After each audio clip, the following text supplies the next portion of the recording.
Assalamu alaikum. My name is Ilyas Beg. I'm representing Arthur Lawrence. First, thank Nadeep for inviting us here and introducing such a good platform. First comment here is that Arthur Lawrence has about 250-seat operation in Karachi at this time, focused on finance and accounting BPO. And with the ACCA, which is the Association of Certified Chartered Accountants, we have formed a platform in collaboration with Pricewaterhouse, KPMG, and other export processing companies to make Pakistan the choice of BPO destinations. I would like to offer both to Daud Saab and Shehbaz and Ted to you to work with us with this organization, and we'll keep KPK on the forefront. The information that I got is interesting. Arthur Lawrence is probably the only Pakistani organization recognized among the 100 top business process outsourcing companies among the Association of Outsourced Professionals. My question is with reference to availability of talent in finance and accounting. When we started the operation, our big challenge was to get the accountants to work in the night shift. So are there finance and accounting outsourcing organizations in KPK where accountants and professional certified accountants who are CPA and ACCA willing to work in the night shift, and what is the attrition rate? Because that is my issue in Karachi at this time. Well, I can't tell you about the attrition rates for that, but I had the opportunity to attend a few events arranged by the ACCA. There are a number of them. I have 4 ACCA certified professionals in my finance team, and they are, you can find quite a large number of them in Khyber, Pakhtoon. Their willingness to work in the night shift, I'd have to specifically get an answer for that. So, yeah, we can be in touch, and I'll connect you to that community in Peshawar, and probably we can get an answer for this question. Thank you. Assalamu alaikum. My name is Fahad, and I'm into security for the last 18 years. I see that you guys have called KP-CERC. So is this monitoring our critical infrastructure or not?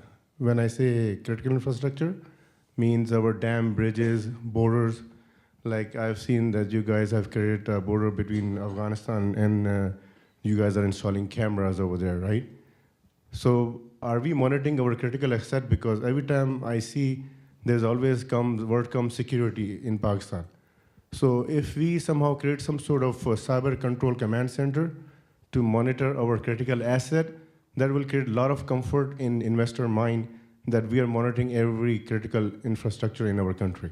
So the idea of having these 4 smart cities in Khyber Pakhtoon, DI Khan, Peshawar, Mardan, and Abbottabad, that's exactly to have that kind of facial recognition features, and because if for an investor, in order to come there, they would be more confident if there is a smart city solution deployed.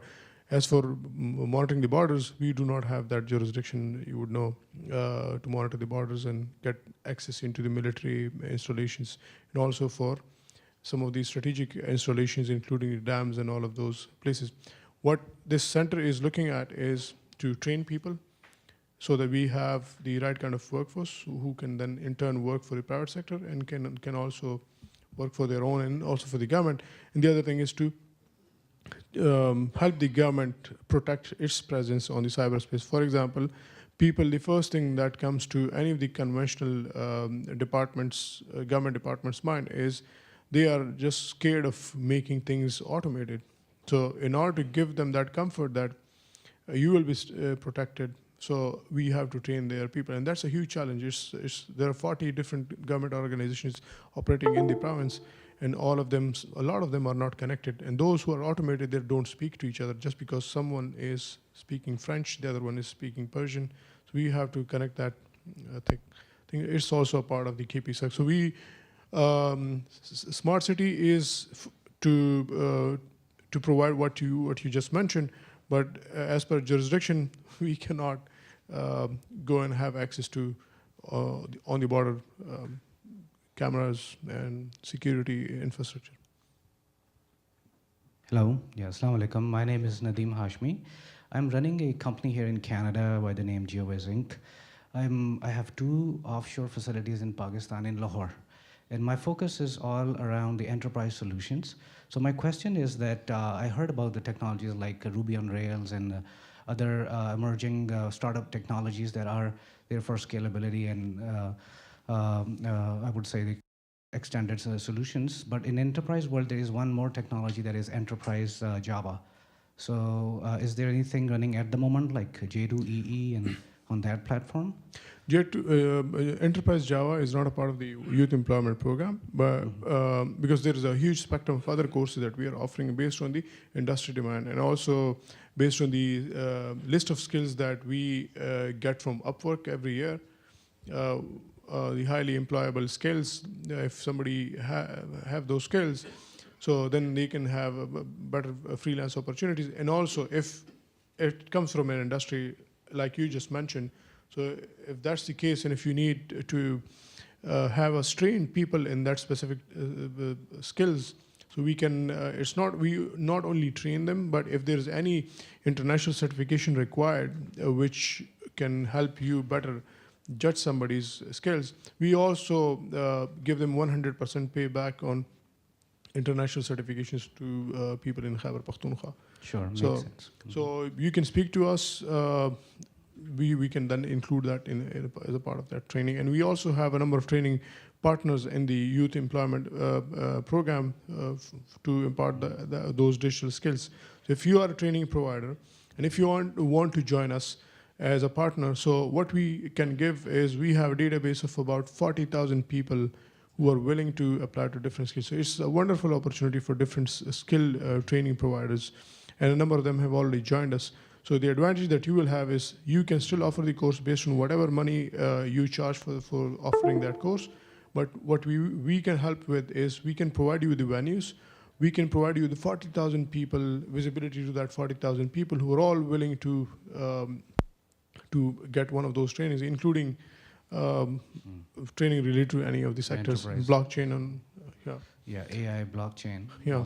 Okay, good. IoT is included, blockchain is included. Okay. Yeah. So Nice. AWS is included. So there's a huge spectrum of courses that depends on who wants a certain number of skill set that they would want to absorb into their industry. Makes sense. Thank you very much.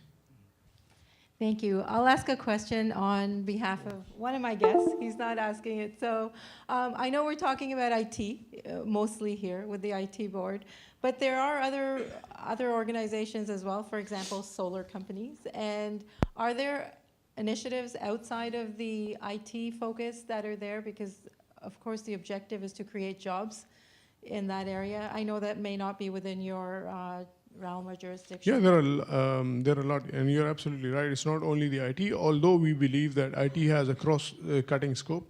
We are in health sector, we are in education, we are in law enforcement. That's what we are going into.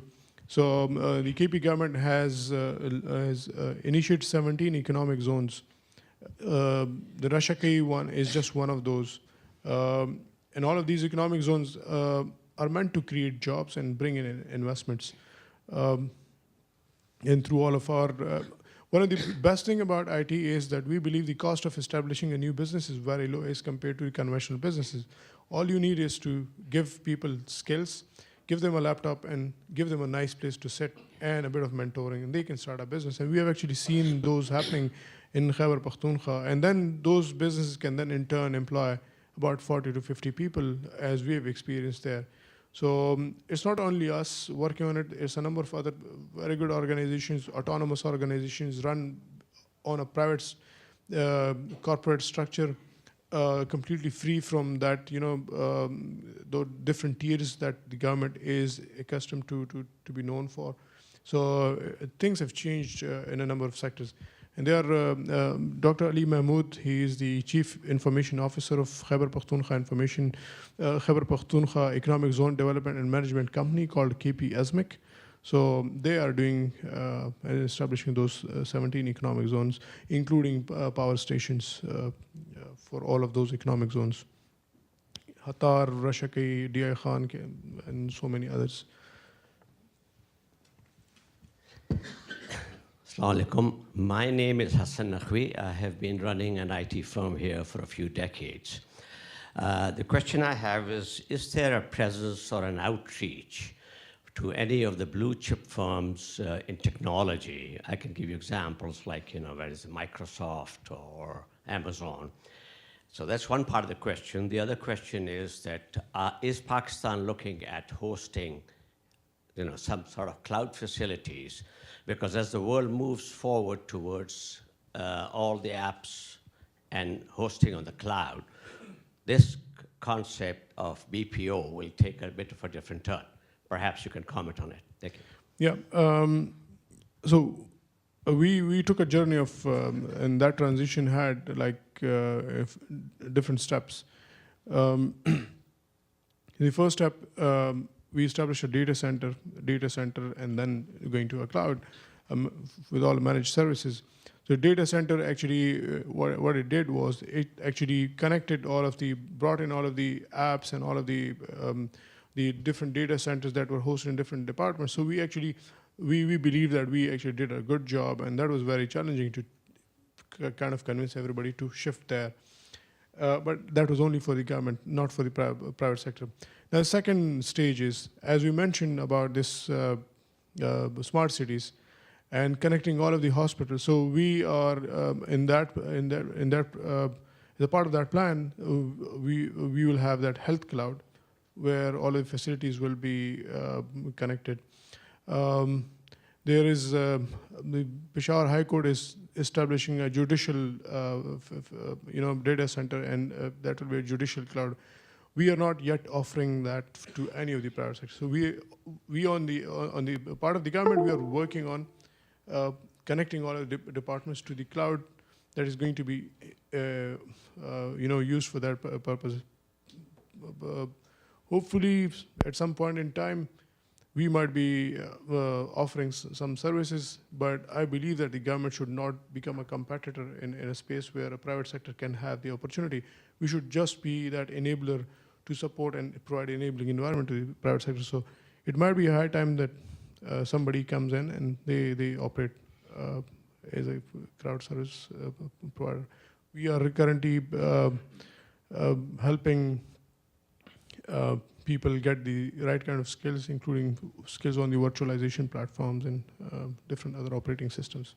And I'll just add that to your first question, I do have some discussions going with colleagues, people that I know at Microsoft and other large multinationals about testing and exploring some options in KP. Assalamu alaikum. My name is Ali, and I'm also with Arthur Lawrence. I think I'm just going to take further the same question, and we have heard the word cyber in the presentation. So are there any talent available or examples that you could share that the managed security service providers are available and how the talent is? And on the other hand, are there any other organizations available to provide assurance of audit? For example, all these vendors or data center vendors will be available. There's certain assurance, ISO 27001 or SOC 2 Type 2 or high-tech trust, and there's several different certifications that they require. Are there organizations available who could provide them, or you always have to take the expertise from outside? About the expertise of people having enough skills in cyber security, that's the reason why we are establishing this KP. And about the offerings of the data centers, so I answered in my earlier response that in the first stage, all of our effort is focused on how to migrate all of the government departments into that facility.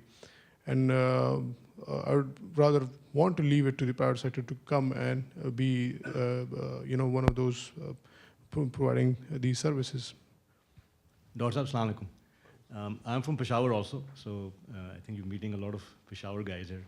I run a very small technology outfit. We do artificial intelligence. We do AI and data analytics. And we have a product that predicts behavior using social media. But I am more interested in asking you more about e-Ilaj. What is that? Is that already scaled up? Is that something which is in the process? How does it? I wish I could meet you in San Francisco. There was a guy who's like, yeah. Anyway, he is also working on AI, and he thought there is nobody from KP who would even have heard the name of AI. So, anyways, so.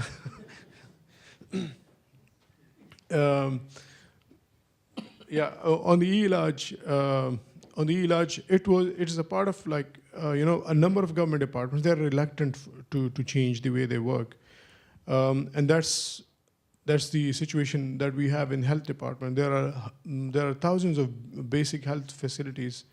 Only in Aptabad, there are about 48 basic health facilities. Then there are different tiers of hospitals.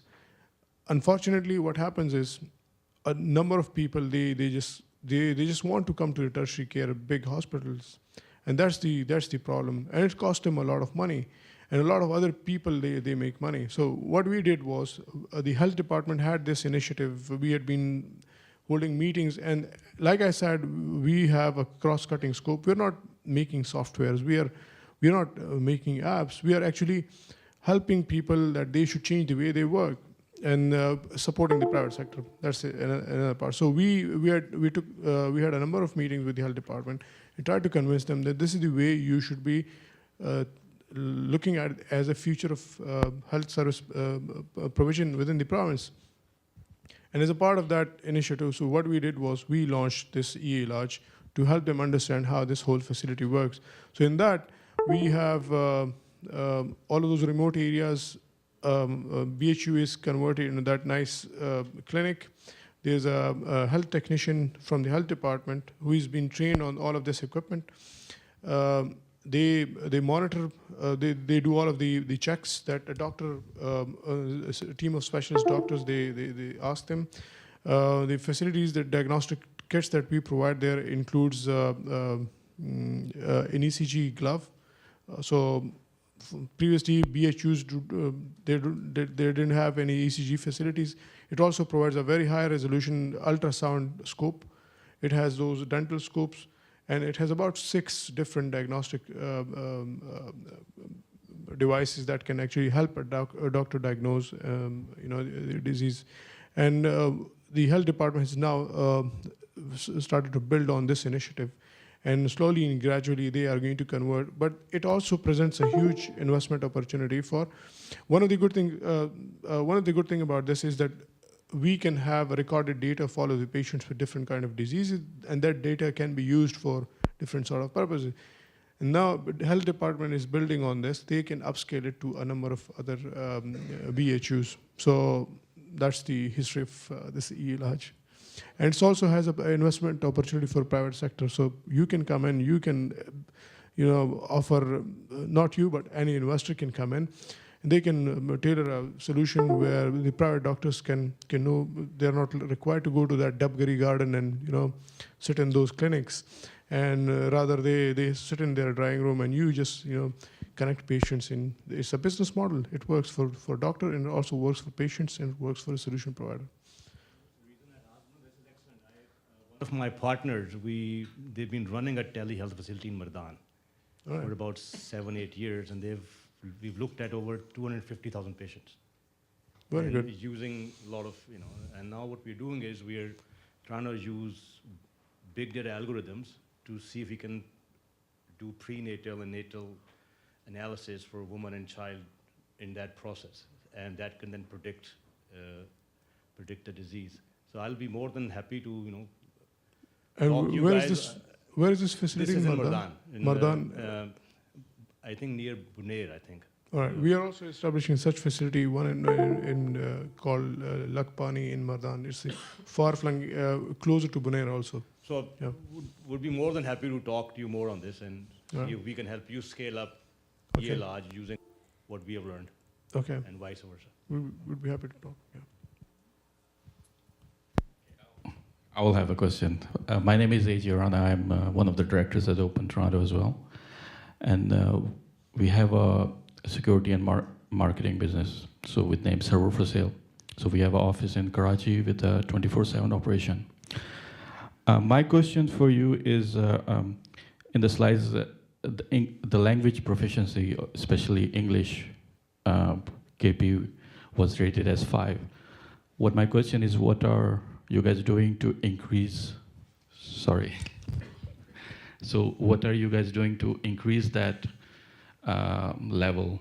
Because that's one of the main issue we are having in from our Karachi office, that communication with the clients based out of North America. Well, first of all, let me ask you a question. Is it accent or is it what exactly is the language? It's not the accent. It's more of understanding what the client is saying, responding to them. This is something I have experienced as well myself, because I lived in Pakistan and I moved to. It's more of understanding the others rather than talking in English. All right. So first of all, thank you very much for arranging this event. You've been the organizer.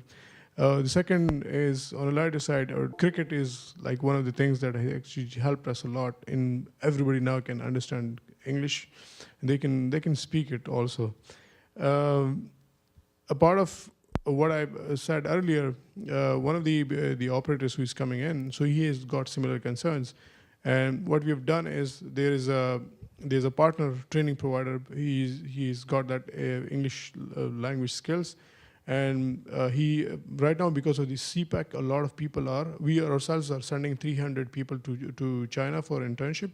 So we are also looking for establishing a facility where we can teach people about Chinese. So language facilities are being established through a number of training partners. So if your industry requires a certain language skills and certain understanding and certain level of proficiency on a certain curriculum, on a certain mark, so we can help you with that, and we can engage a partner as a part of that YAP. And that's what we are doing in the case for that operator. In my experience, that works a couple ways. It helps to have deeper English skill to attract BPO, but as BPO starts coming in and people start seeing how good those jobs are and the kind of career path they can have in that development, it works its way back into the college systems and into language training centers to be a lot more energy around being competitive for those jobs and having. So it's a virtuous cycle of creating the incentive to go to facilities or the training that's available and get that experience. And then every company really has to have its own. You've probably had to have your own sort of intensive course to onboard people and to teach them the most critical aspects. Everybody's going to need to do that, but as BPO flourishes, I think you'll find the interest and energy around acquiring a new level of skill in that area will spread like wildfire among the young people leaving colleges.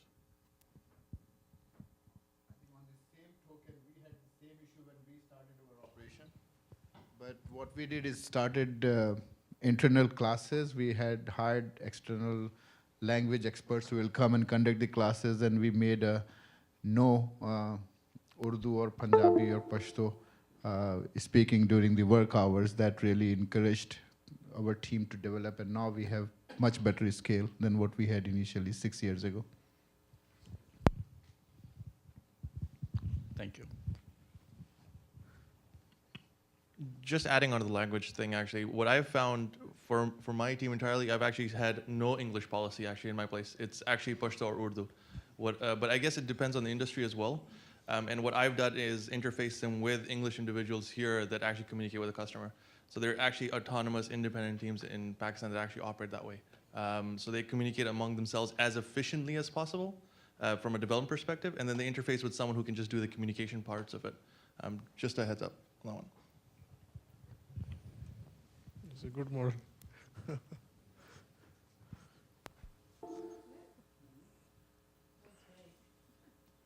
Thank you very much. Thank you. Thank you. Thanks.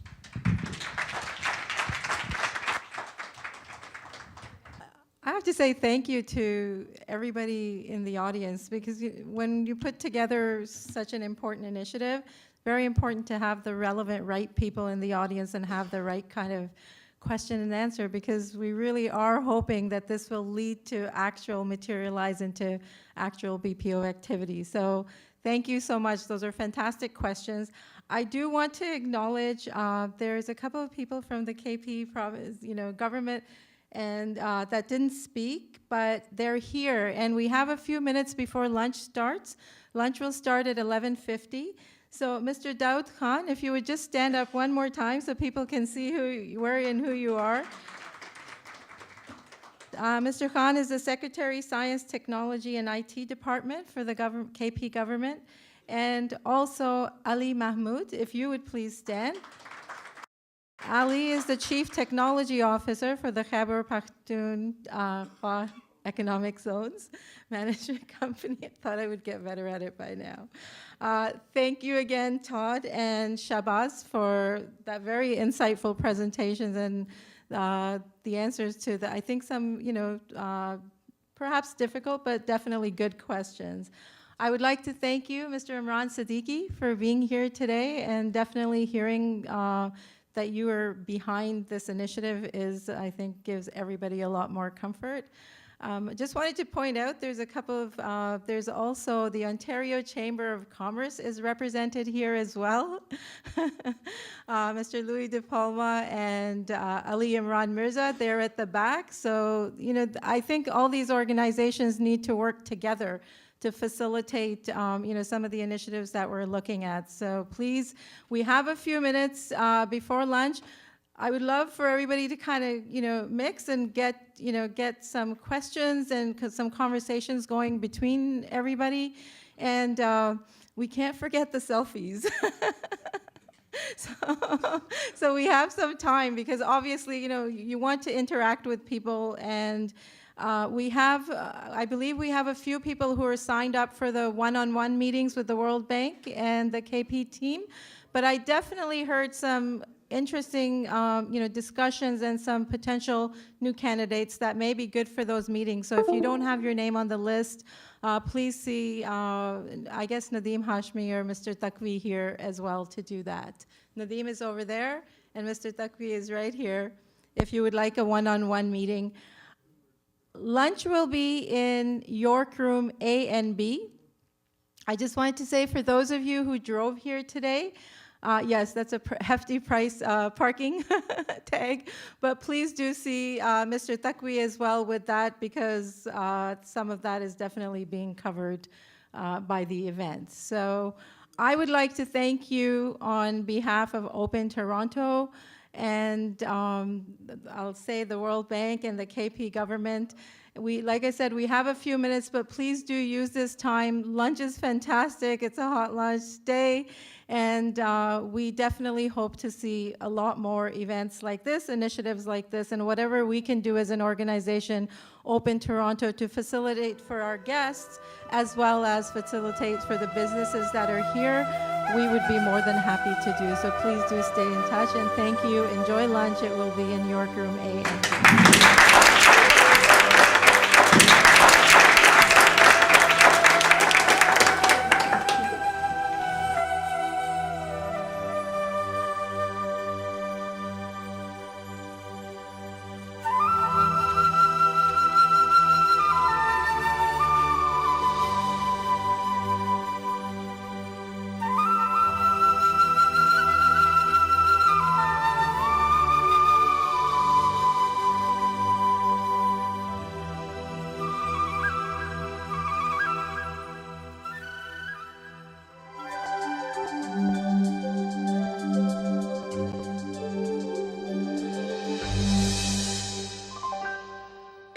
You're watching Toronto 360 TV. After the commercial break, we're coming right back. Don't go away.